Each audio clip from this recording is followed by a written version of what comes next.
coronavírus é invisível aos olhos. Esta apresentação foi produzida por um grupo de amigos que se dedicaram e têm se dedicado a estudar a Covid-19 desde o dia 21 de abril de 2020. São médicos e um estudante de medicina. Eu sou Samir Schneid, sou professor do Departamento de Clínica Médica da Universidade Federal de Pelotas e vou introduzir o assunto. Essa imagem foi produzida por um amante da natureza, um colega médico indiano, que nos cedeu gentilmente. Na minha opinião, a medicina contemporânea está olhando para a epidemia, a pandemia, né, a Covid-19, mais ou menos da mesma forma que este gavião peregrino olha para a lente da câmera do Dr. Depin. Nós estamos de cabeça para baixo. O essencial, a jogada do título, né, da apresentação, né, parafraseando então o Antoine, né, o essencial é invisível aos olhos, assim como o coronavírus. O que interessa não é saber mais. É saber o que interessa mais.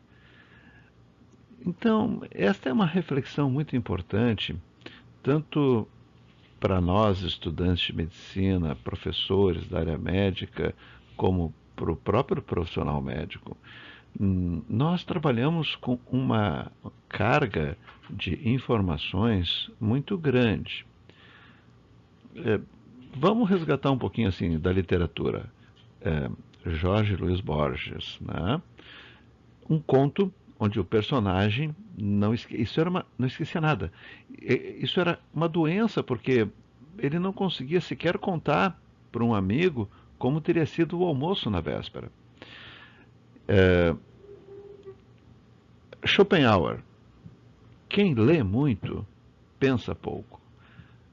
Então, assim, da literatura, da filosofia, nós precisamos também nos concentrar no que deletar, no que apagar, para que as nossas decisões possam ser um pouco mais efetivas, como veremos ao longo dessa apresentação.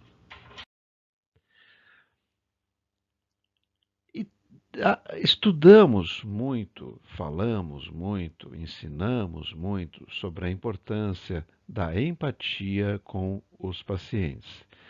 Entretanto, temos nos esquecido muito da empatia com os colegas. Especialmente em situações de emergência, é muito comum a gente testemunhar a dificuldade que o colega tem de se colocar no lugar do colega e atuar de uma forma. Então, o colega acabou de entubar o paciente. Ele vai ter que insuflar o cuff, o balonete. E o outro colega tem a seringa na sua frente e não consegue. Quem eu vejo que demonstra uma empatia importante no trabalho em equipe, de forma curiosa, são os colegas cirurgiões. Porque o trabalho do cirurgião é essencialmente empático. É mecânico, é verdade, mas empático. Tá? Então, desenvolver a empatia com os colegas neste momento vai ser importante até para as nossas próprias vidas. 1978, alguns assuntos se repetem entre umas aulas e as outras, né? Mas é proposital, facilita para a gente memorizar. De Nova York para Portland, Oregon, Estados Unidos, o voo 0173. Ao aterrissar, o trem de pouso do nariz do avião não descia. A aterrissagem foi abortada.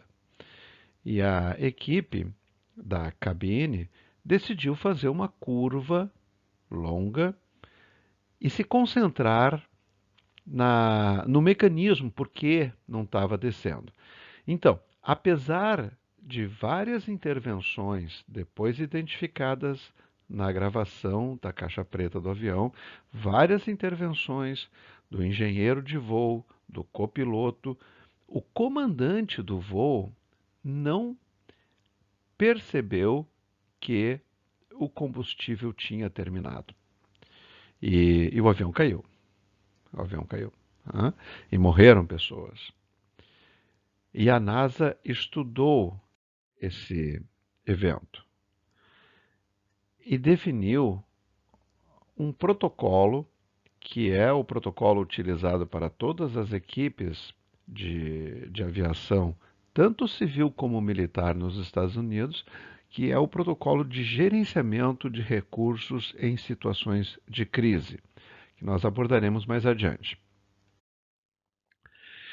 Esta frase de um amigo, colega médico, cirurgião do trauma, Dr. Charlie Camargo, ela sempre foi importante, mas neste momento de Covid-19, ela se reveste de uma importância que é difícil assim, mensurar. Né? Se vocês estão atendendo um paciente com Covid, quem entra na sala precisa saber.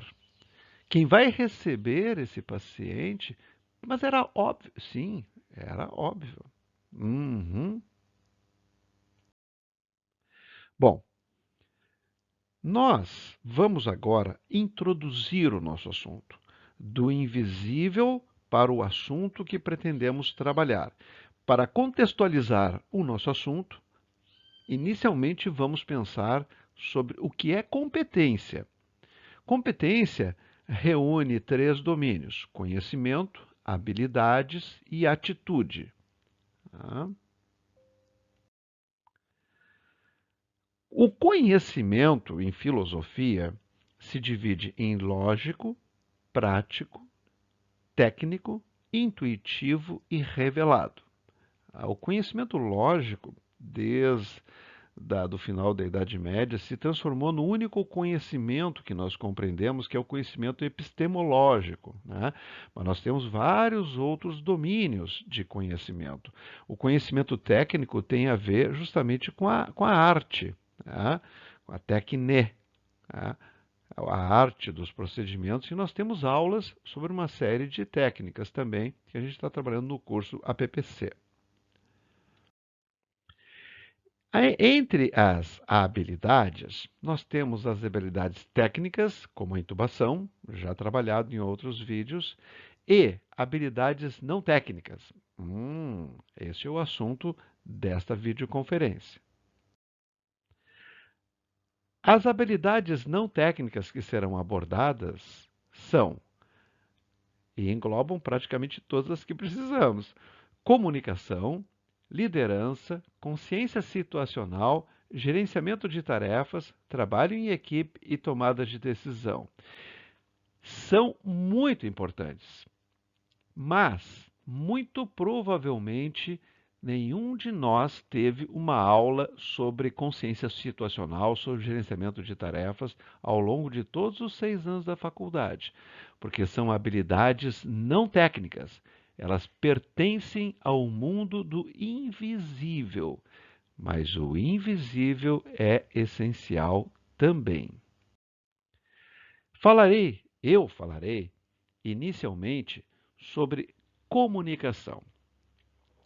É impossível entender comunicação focada na equipe que está atendendo uma emergência na pandemia de Covid, sem entender o que é comunicação. E para entender o que é comunicação, nós temos que ter uma noção de quais são os elementos da comunicação.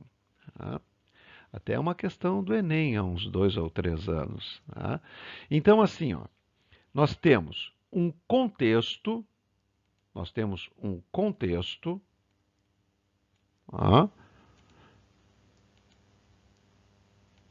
Não sei por que não funciona. Meu mousezinho às vezes, né? Nós temos um contexto.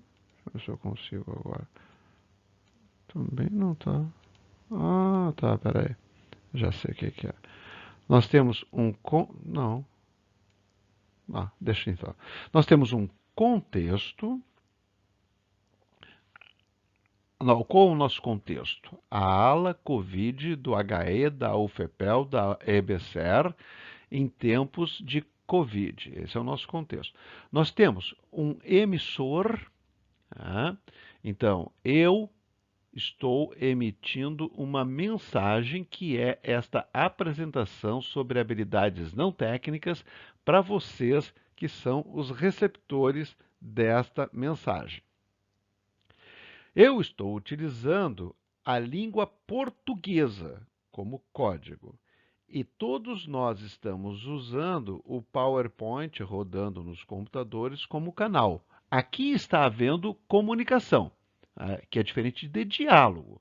Nós estamos nos comunicando, não necessariamente dialogando. Bem, do ponto de vista médico, todos nós aprendemos que existe a comunicação verbal e a comunicação não verbal e que nós usamos essas dimensões para interpretar a doença do paciente. Então, vejam, verbalmente, um aperto no meu peito, que eu não aguento mais, doutor. A comunicação não verbal, o sinal de Levine, a mão em garra, a mão apertada, o punho cerrado na frente do peito do paciente, que é um homem de 50 anos. Né? Então, esse é o contexto de comunicação que nós nos esquecemos.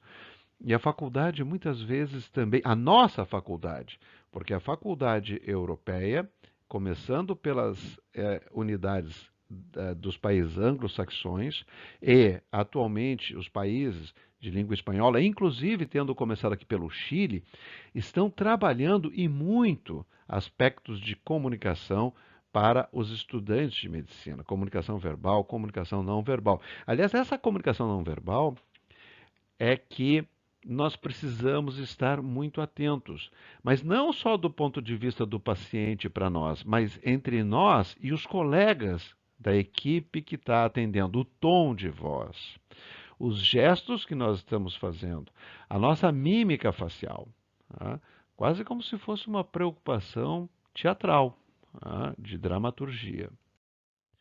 Vejam, é difícil conceber uma situação mais crítica do que a necessidade de intubação. Já começa pelo próprio questionamento da indicação, a intubação durante uma parada cardiorrespiratória. Então, já é a indicação é questionável, mas sem dúvida existem situações em que o clínico vai precisar intubar o paciente. E aí vai ser um problema.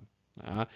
E em tempos de Covid, esse problema vai ser pior ainda, tá? Porque tem que limitar o número de pessoas, enfim. Então, vejam, nós vamos precisar do quê? Nós vamos precisar do protocolo da NASA para gerenciamento de recursos em crise. Nossa, o protocolo da NASA, mas isso é muito complicado. São 5 frases e 3 mensagens. A primeira delas, chame a atenção do interlocutor. Não adianta, e a gente vê muito isso nos cursos de SLS, especialmente no momento da prova, a pessoa está fazendo intervenções construtivas com o colega e o colega simplesmente não está recebendo. Então vocês têm que chamar a atenção. Tá? Doutor Samir, eu estabeleci contato visual ou fiz um sinal com a mão, um certinho com a mão, eu estou pronto para escutar a tua mensagem. Tu podes e deves até expressar o teu nível de preocupação com o que tu vai falar. Mas o mais importante é que tu descreva o problema como tu estás vendo. Tá? Expresse a sua preocupação, mas evite de interpretar coisas. Vejam, doutor, eu vejo que o monitor está mostrando um ritmo sinusal, atividade elétrica organizada. Esse paciente não teria indicação de choque. E termine de uma forma respeitosa. Tá? Isso é muito importante. Porque nesse cenário, quem está liderando, quem está coordenando, ele tá com uma série de preocupações. São LEDs, são alarmes, o avião vai cair, o combustível vai terminar, e ele não está conseguindo processar tudo ao mesmo tempo. E também tem uma preocupação muito grande com quem é que está coordenando a cena. Tá? Isso se expressa naquele avião que caiu também no meio do Atlântico, onde até morreram um colega, pelo menos aqui de Porto Alegre, ia do Galeão, no Rio, para Paris, na França, e houve dificuldades com estabelecer quem é que estaria na liderança. Tá? E aqui a forma respeitosa de terminar a intervenção construtiva é fundamental. Doutor, o que o senhor acha disso? Entende? Tá? Vejam, chame a atenção, descreva o problema como você o vê, expresse o seu nível de preocupação, pode propor um encaminhamento e obtenha a concordância de forma respeitosa. Isto é todo o protocolo de gerenciamento de recursos em crise da NASA. É importante dizer o que é certo, mas tem o jeito certo para dizer o que é importante. Meu amigo cardiologista Dr. Jorge Scovitz. Avançando. Liderança. Esses slides foram preparados pelos colegas que são citados. Né? Então, o Dr. Juarez Barbizan, que é cardiologista lá do Instituto de Cardiologia de Porto Alegre, preparou esses slides que eu vou apresentar agora. Tá? Então, nossa gratidão com os amigos. Também é coordenador do CTCEM, que é o Centro de Treinamento e Simulação de Emergências Médicas de Porto Alegre, da American Heart, e do Colégio Americano de Médicos Emergencistas, e também foi chefe do Serviço de Emergência do Instituto de Cardiologia de Porto Alegre. No dia 17 de dezembro de 1999, em Caxias do Sul, no Hospital Geral de Caxias do Sul, iniciaram-se os cursos ACLS com a chancela da American Heart no Brasil. Nós, no Rio Grande do Sul, estávamos então assumindo o início desse processo de treinamento de emergências cardiovasculares. E o Dr. Juarez Barbizan passou a liderar o grupo no CTC em Porto Alegre. E o comentário que o Dr. Juarez Barbizan costuma tecer neste momento é o seguinte: ele não nasceu líder. É uma habilidade, um conhecimento que ele não tinha, mas que ele aprendeu a liderar. Que liderança é uma qualidade, é uma atividade humana que a gente pode e deve estudar para exercê-la de forma completa, de forma adequada. Então, vamos prestar bem atenção neste vídeo.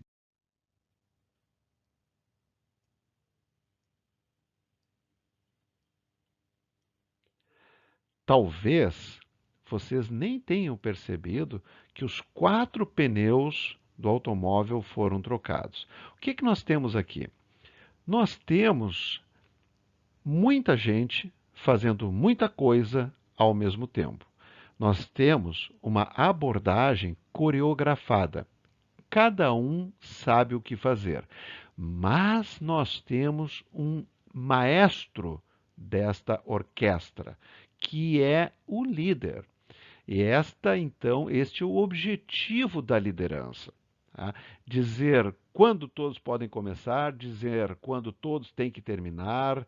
Enfim, é a batuta preparar a equipe, fazer o briefing e o debriefing para que a próxima parada nos boxes seja melhor ainda do que esta. Nós estamos passando por um momento extremamente triste da humanidade, mas nós vamos passar por isso. E nós não vamos salvar todo mundo, mas nós vamos fazer todos os esforços para salvar aqueles que puderem ser salvos. Tá? Agora, quem viria seria o Dr. Jorge Escovitz com um assunto muito importante: consciência situacional. Consciência situacional. Dr. Jorge, então, cardiologista, instrutor da American Heart, meu querido amigo, nosso especialista para assuntos em tecnologia na área da saúde, né? O Jorge, então, vou usar os slides que o Jorge. Consciência situacional.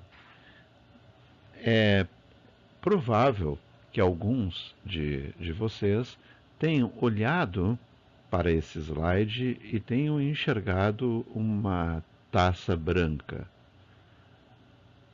Mas, da mesma forma que naquele voo para o Oregon, faltou a consciência situacional para, além de tentar resolver o problema do mecanismo do trem de pouso, estar atento ao marcador de combustível do avião, da mesma forma, se a gente vai abrindo um pouco a visão para a visão do todo, para a consciência situacional nesta imagem, nós enxergamos dois rostos, duas faces escuras frente a frente. Então, essa ideia, durante o atendimento de uma emergência, especialmente agora, na unidade Covid, onde nós temos um inimigo invisível, onde um detalhe da desconexão de uma via aérea, enfim, precisa ser observado, essa consciência situacional é fundamental. Para aumentar a probabilidade de conservarmos, ou pelo menos o líder, o maestro, conservar a visão do todo, a consciência situacional, existem dois conceitos fundamentais: briefing e debriefing. Apresentação e revisão. Né? Briefing, o início do plantão. Debriefing, uma palavra que vem do inglês, né? das equipes aeronáuticas militares, quando os pilotos voltavam de uma missão, aqueles que voltavam sentavam, se reuniam e faziam o quê? Faziam com que a próxima missão, né, da, da Força Aérea Real, da Royal Air Force, da RAF, né, é uma palavra de origem inglesa, porque, obviamente, esse foi um dos recursos que a RAF usou para vencer, para defender a ilha durante a Segunda Guerra Mundial. Né? Então, o que é o debriefing? É isto. Vamos fazer a próxima missão melhor do que esta. Bom, mas para isto nós precisamos estar vivos. E para estar vivos, nós temos os guidelines da American Heart. Este é um infográfico que mostra alguns aspectos importantes. EPIs adequados para reduzir a exposição, limitar a quantidade de pessoas. Usar filtro EPA em toda a ventilação. Intubar precocemente com balonete e bota logo na ventilação mecânica. Tá? Então, fundo amarelo indica sempre informações específicas para a Covid-19. O restante, fundo preto, são informações para o nosso dia a dia, que servem também para a Covid, em geral. Tá? E as da Covid também provavelmente vão servir no futuro, em geral. Briefing. Checar equipamento do plantão. O briefing, então, é voltado para o plantão. Teste funcional do desfibrilador, equipamentos de intubação, medicamentos de sequência rápida, tudo na mão. Definir funções, inclusive quem manterá a família informada. E revisar os pacientes com indicação de reanimação, que têm indicação de serem reanimados. Teste funcional do desfibrilador, equipamento que vai ser utilizado, laringoscópio funcionando, nosso laboratório de ensino por simulação, tubo endotraqueal adequadamente preparado para o clínico, que vai intubar esse paciente em tempos tradicionais. Tá? Ok, chegou o caso. Lá estamos todos nós atendendo, fazendo várias coisas ao mesmo tempo. Terminou o atendimento. Debriefing, usando a técnica RAS. RAS, registro, análise, sumário. Registro, recordando o caso desde o início. Tá? Então, os fatos cronologicamente colocados. Paciente, seu João, 82 anos, chegou com dispneia às 15 horas e 43 minutos, evoluiu com cianose, piora, perdeu a consciência. Análise. Por que aconteceu desta forma? A análise é muito importante, fugir da culpa e buscar o processo. E o sumário. A mensagem final. Não deveríamos ter usado guia, porque o guia não permite fechar o tubo. Agora, na epidemia, dá então.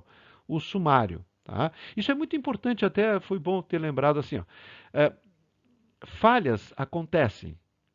Falhas acontecem. Então, o objetivo do debriefing é fugir da culpa. Ah, foi tu que botou o guia? Não. Vamos analisar o processo. Pois é, foi usado o guia porque isso faz parte da intubação tradicional e melhora. A gente consegue intubar de uma forma mais rápida de primeira, que é um objetivo importante da intubação. Tá? E como podemos melhorar? Bem, da próxima vez vamos utilizar um sistema de guia que consiga fechar também o tubo, proteger. O guiazinho já vem com protetor. Tá? Então, esse é o processo. Tá? E aí o que acontece? A gente foge daquela situação de ficar se culpando. Oh, eu fiz isso, oh, eu fiz aquilo, oh. Não. Tá? Vamos analisar e vamos fazer o seguinte. Ok, aconteceu isto, o processo foi este e nós vamos melhorar para o próximo, até porque a questão probabilística é ficar repetindo e até porque a tendência é da probabilidade de exposição ao vírus aumentar. Então, se a gente conseguir corrigir agora, a gente diminui a probabilidade de contaminação. Consciência situacional, então, envolve estar ciente daquilo que está acontecendo ao seu redor para entender como a informação, os eventos e as suas próprias ações impactarão sobre suas metas e objetivos, tanto agora como no futuro próximo. Tá? O debriefing. Tá? Então, o debriefing é um momento para a gente fugir da culpa e passar a analisar o processo. Nós somos colegas, né? Chega de acusações. Consciência situacional, mantenha a visão do todo. Briefing, início do plantão. Debriefing, depois de cada caso. Habilidades não técnicas, gerenciamento de tarefas.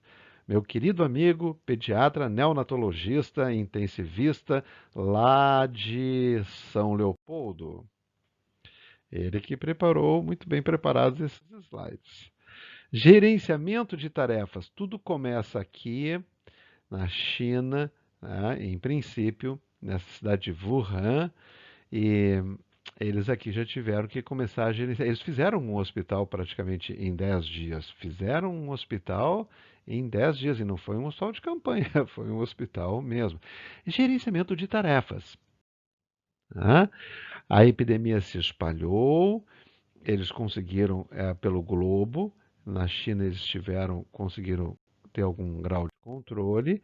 E vocês, neste momento, estarão com uma equipe com funções pré-definidas, uma equipe que pode e deve atuar de forma coreografada, mas que precisa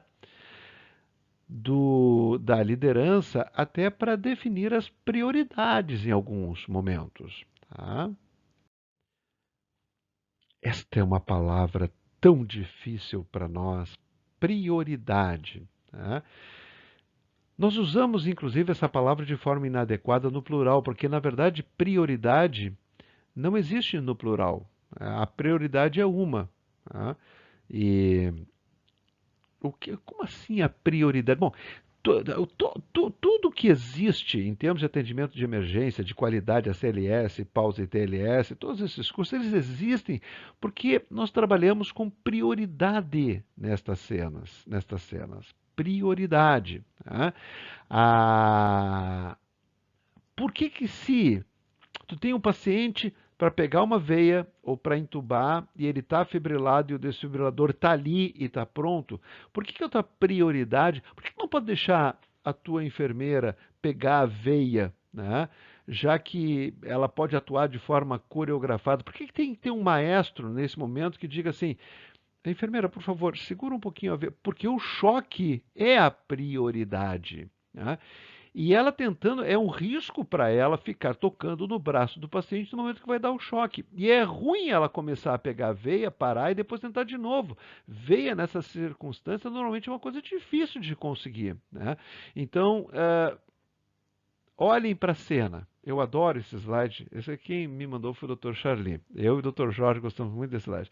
Esta é a ideia exata da prioridade. Se a gente olha para esse slide e não entende que conceitualmente esse slide está trabalhando com a ideia de prioridade, né? Vai ser difícil a gente compreender o restante dessa apresentação. O gerenciamento de tarefas, então. Vocês terão profissionais de saúde que necessitam executar simultaneamente uma série de intervenções: compressões, ventilações, abrir a via aérea, administrar a medicação, levantar o braço, enfim. Em um trabalho eficaz de equipe, as tarefas são divididas para multiplicar as chances de um resultado favorável. Então, o colega vai ficar aqui passando o gel nas pás, os outros estão ali tentando entubar o paciente, né? E vocês estão aqui com as funções divididas, né? Cada um se preparando para fazer o que precisa ser feito. Isso melhora o resultado. Tá ali. Vitor, prepara para iniciar compressões torácicas. Pode começar as compressões. Vitor começa as compressões. E tu monitora. Cleomar, por favor, prepara um choque com 200 joules. Ok, entendido. Preparando o choque com 200 joules. Não, eu quero que tu prepare um choque com 200 e já deixa preparado um choque com... Duas tarefas, doutor. Vocês entendem? Uma tarefa por vez. Alça fechada, entendido, preparando o choque, tá? E nenhuma outra tarefa até que esta esteja completa. Função de cada membro da equipe. Tenham certeza das atribuições da sua função, estejam preparados para cumprir com responsabilidade a sua função, conheçam os algoritmos e, principalmente, tenham compromisso com o êxito.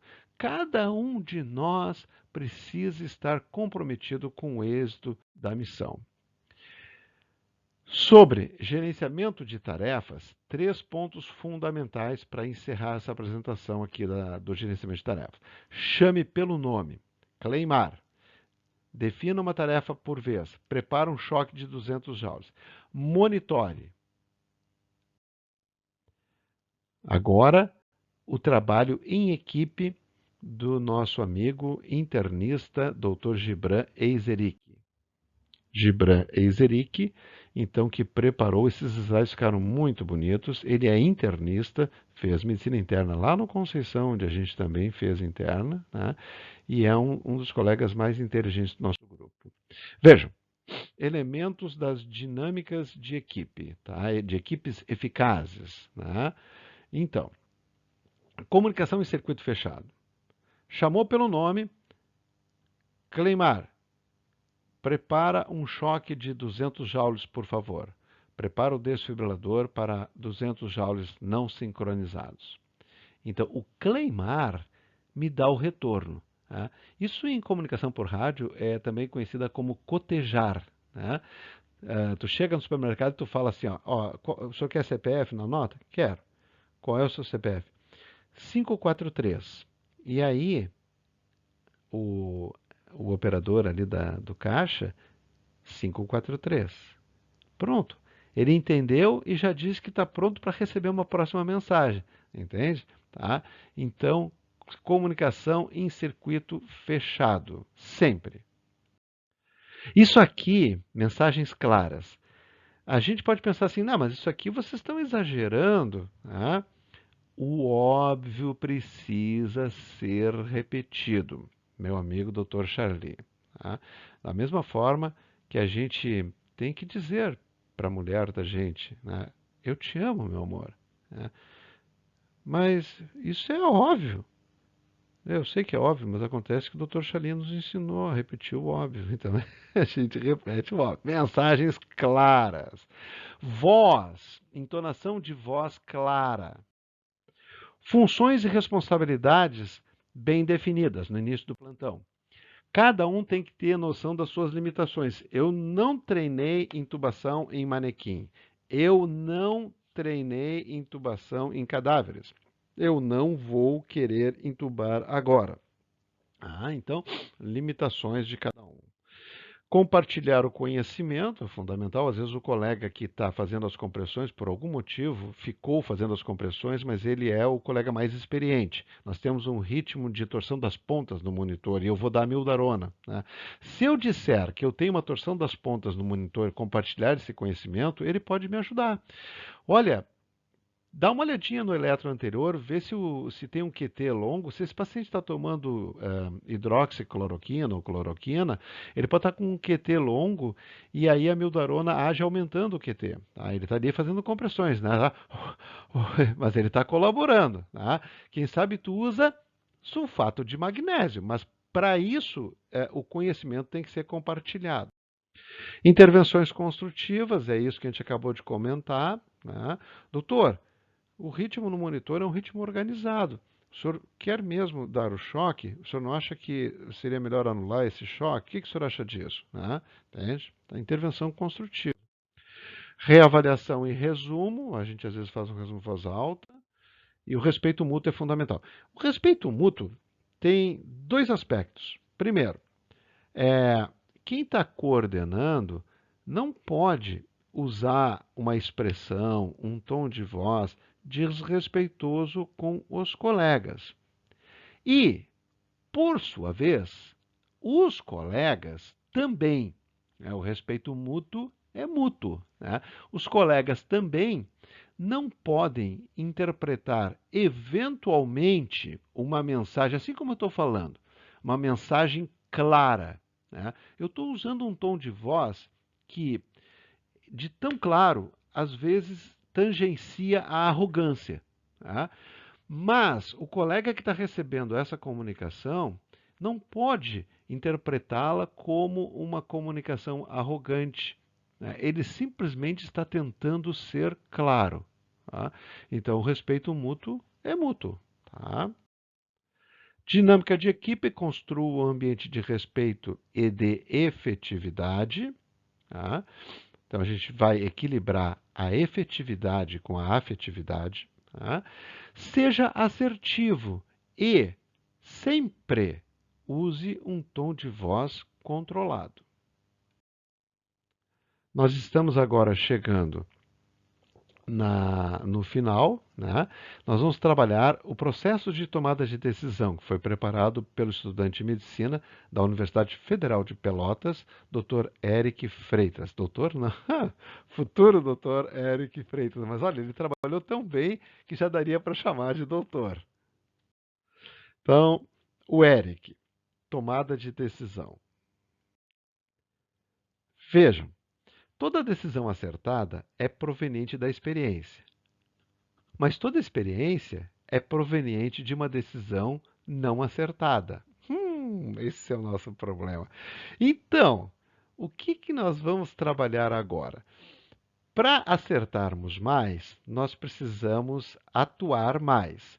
Mas a gente precisa atuar de forma reflexiva. Tá? Então, atua, debriefing, reflete, melhora, e assim estuda, e assim nós vamos melhorando. Esse é o ciclo de Kolbe, né? Do ensino médico. Né?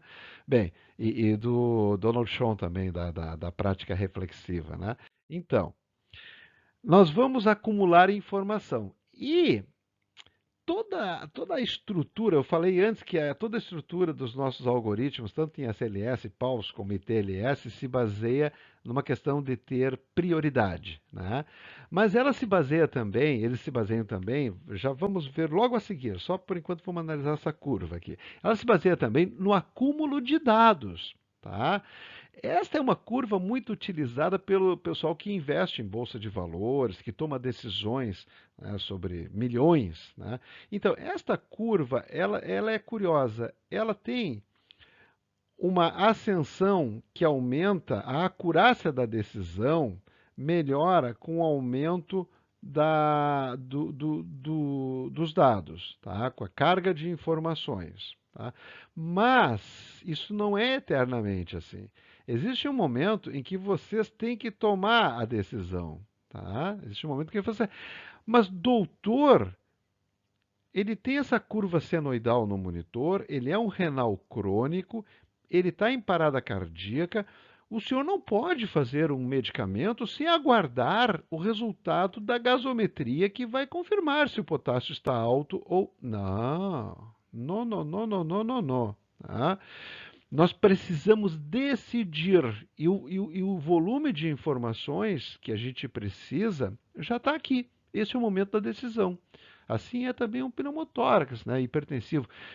Isso é má prática. Tu está fazendo uma prova contra ti mesmo. Radiografar um paciente com pneumotórax hipertensivo para ter mais informação, tá? Ó, má prática.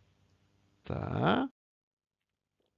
E vejam, tanto o algoritmo da abordagem sistemática para adultos, né, que nós temos o outro vídeo, quanto a estratégia de tomada de decisão do PAUS, que se baseia nisto daqui, né, toda ela é estruturada justamente em acumular dados desde que não não comprometam a vida, né, ou alguma sequela para o nosso paciente. Então, em pediatria, a gente vai ter que sair daquela sequência sempre que houver um problema potencialmente fatal, a gente vai ter que tomar uma decisão, o momento da decisão. Bom, fora essa questão do processo de decisão, nós temos já há algum tempo estabelecido a triagem. Foram franceses que começaram, né? Né? Triagem. Tá? Lá na época das guerras napoleônicas, começaram a separar os pacientes em três grandes grupos. Tá?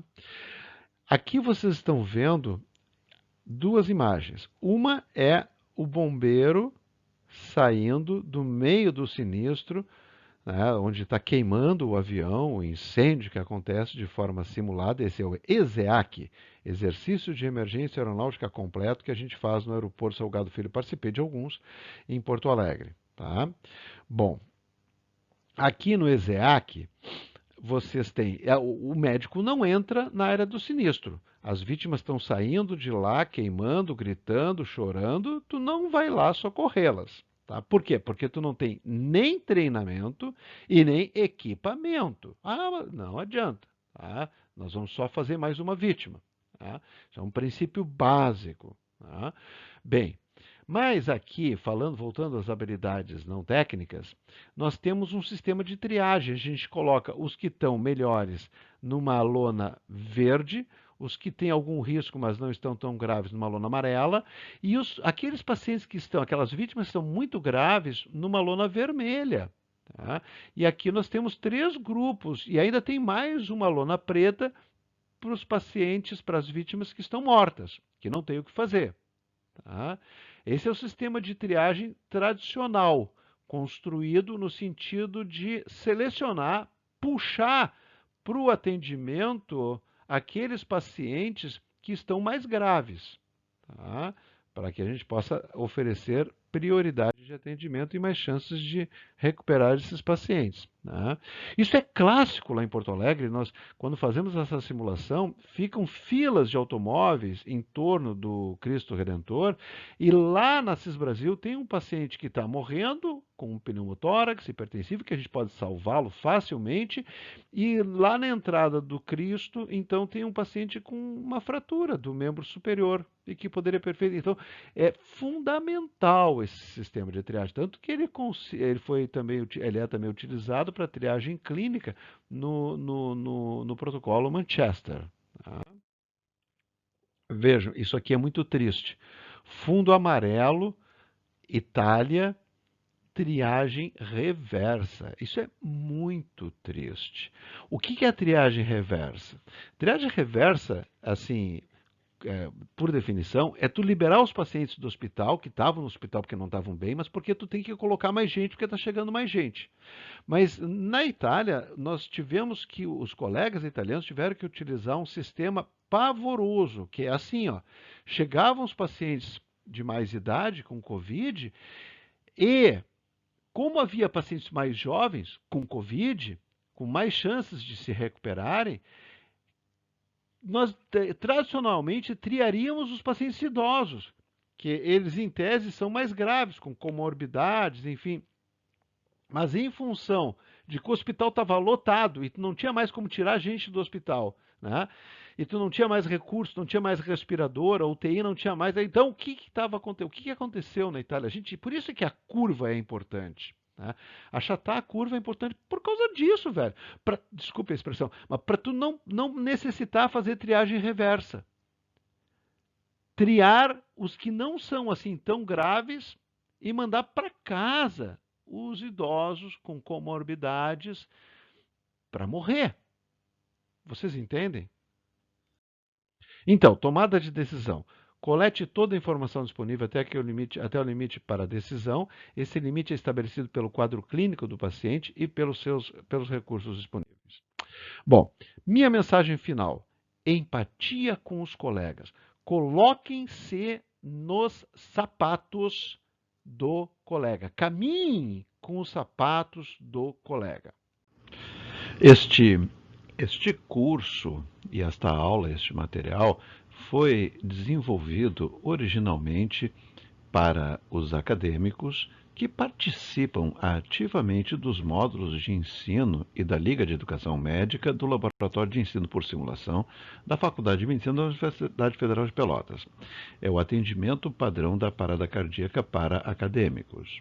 Ele foi adaptado para os colegas profissionais, fisioterapeutas, enfermeiras, técnicos de enfermagem, médicos, que estão participando do atendimento aos pacientes com Covid na unidade de internação para Covid, na UTI, que atende também pacientes com Covid, do Hospital Escola da EBSER, da Empresa Brasileira de Serviços Hospitalares. Os colegas são heróis que estão combatendo esse inimigo invisível. Mas é muito importante que a gente compreenda que são heróis sem superpoderes. E por isto é que o laboratório de ensino por simulação está presente aqui, porque